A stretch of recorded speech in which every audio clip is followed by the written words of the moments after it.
1.9 number 6 has us working with average rate of change like you did in other problems, but it does add a level of difficulty in the fact of you have an H in there. So I want to make a short video to help you with this problem, and hopefully you can see how it does relate to what we're doing with average rate of change. It just bumps it a notch. So it says given f of x is equal to x squared plus 2x, find the average rate of change of f of x on the interval. Your answer will be an expression involving h.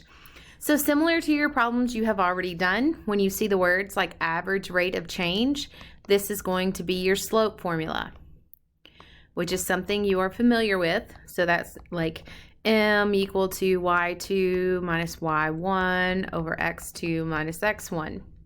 And then you also note that this is an interval, so this is an x1 and this is an x2.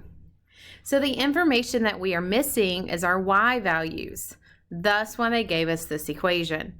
So we're going to use this equation in order to find our two y values, and then just do our slope formula to find the average rate of change between them. So if I am looking for f of negative 2, this is my x1, I'm just going to plug in negative 2 into my equation.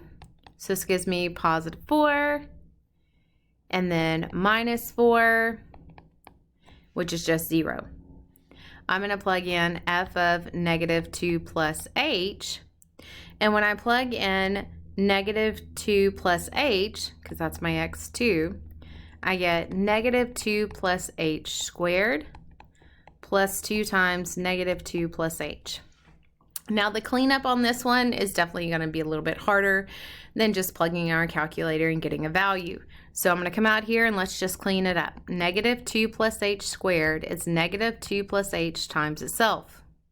So I'm going to have to FOIL or distribute that out. So it gives me a positive 4 minus 2h minus 2h plus h squared. Cleaning that up further, I can combine these two terms together, and that gives me 4 minus 4h plus h squared.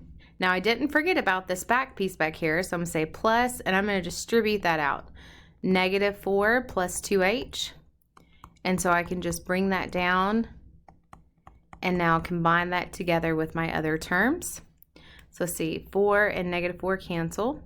Negative 4h and positive 2h give me negative 2h plus h squared.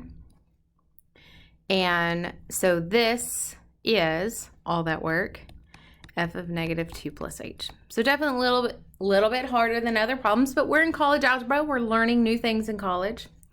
Now let's go back to our form here. Now we already said that our slope formula is the same thing as what we're going to use with average rate of change. And so if we were just writing average rate of change, they like to use that function notation, f of x2 minus f of x1 all over x2 minus x1, which is helpful when we're working with the problem that we have, because our x2 was negative 2 plus h minus our x1, which was negative 2. Be careful with all those negatives. F of x2 was what we just got, negative 2h plus h squared. And f of x1 was minus 0 in the case of this function. So now if we just do the algebra and clean this up, let's see, that becomes a positive, and so those cancel and you get h. You'll notice that they all have an h within them, and so for this one, I can come over here to the side, factor in h out of the top, and then those h's would cancel. And so my average rate of change on the interval from negative 2 to negative 2 plus h, so basically just a little bit further than negative 2, is equal to the equation negative 2 plus h. Now, if you are taking college algebra and this is the end game, you only need this one math, then this is just showing you how we can apply concepts to higher order problems.